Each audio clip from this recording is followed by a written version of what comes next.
Bed Wars, tu apparais dans ta base. Ton premier objectif est d'amasser le bronze et le fer qui apparaissent sur tes spawners. Comme ça, tu pourras acheter des objets aux marchands. Certains de ces objets ne s'achètent qu'avec de l'or ou du diamant qui apparaissent sur des îles neutres. Tu devras donc prendre des risques en allant les chercher. Ton lit est la clé de ta victoire. Si ton équipe le perd, tu ne peux plus réapparaître à ta prochaine mort.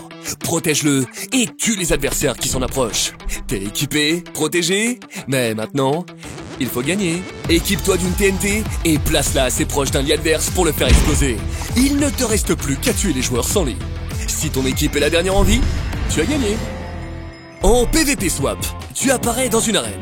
Au début, pas de panique, personne ne peut se taper. Profites-en pour t'équiper en ouvrant les coffres que tu trouves. Certains d'entre eux sont plus rares que d'autres. Il faudra être le premier à les récupérer. À l'intérieur, tu y trouveras ton bonheur. Épée, armure, nourriture, mais aussi d'incroyables gadgets pour t'envoler, te téléporter ou exploser tes adversaires. Bien utilisés, ils retourneront l'issue des combats. Mais prends garde au swap.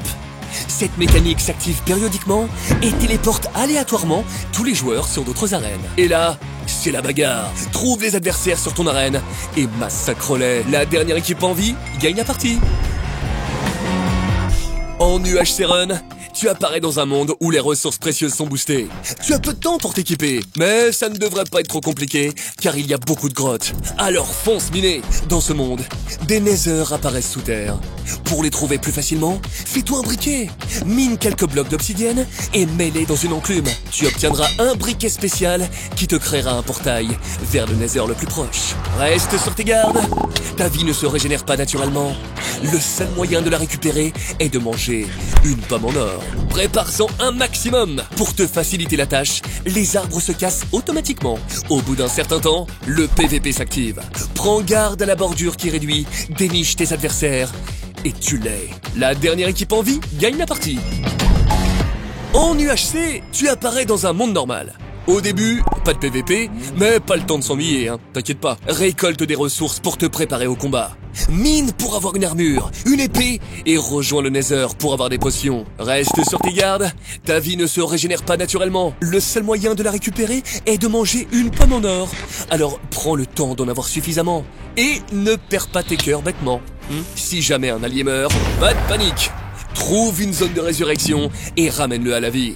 Au bout d'un certain temps, le PVP s'active. Prends garde à la bordure qui réduit, déniche tes adversaires et tue-les. La dernière équipe en vie gagne la partie. Le dé à coudre est un jeu dans lequel... Non mais sérieux, je dois vraiment présenter ce classique? Bon, ok. Tu apparais tout en haut d'une tour, avec en bas une piscine. L'objectif est simple, tomber dans l'eau. Si tu y arrives, tu marques un point. Et le bloc d'eau touché se transforme en laine. En revanche, si tu te rates, bon, déjà tu t'es fait les croisés, mais surtout, tu perds ton point. Tu trouves que c'est trop simple? Augmente la difficulté en tombant sur un bloc d'eau entouré de laine. Si tu y arrives, tu remportes encore plus de points. Et t'as trop la classe. L'équipe avec le plus de points remporte la partie. Dans le block run, tu cours, tu sautes et tu fais tout pour ne pas tomber. Les joueurs apparaissent sur de grandes plateformes constituées de cases. Quand quelqu'un marche sur l'une d'elles, elle se détruit. Si tu tombes dans le vide, tu as perdu. Ça te paraît simple, hein? Eh ben, tu te trompes. Mais bon, juste pour toi, voici 2 petits conseils. Premièrement, tout le monde peut se taper. Alors, frappe tes adversaires pour les gêner. Deuxièmement, anticipe toujours ton chemin et celui de tes adversaires. Sinon, tu risques de tomber et de mourir minablement. Si tu appliques ces conseils et que tu es le dernier en vie, c'est gagné.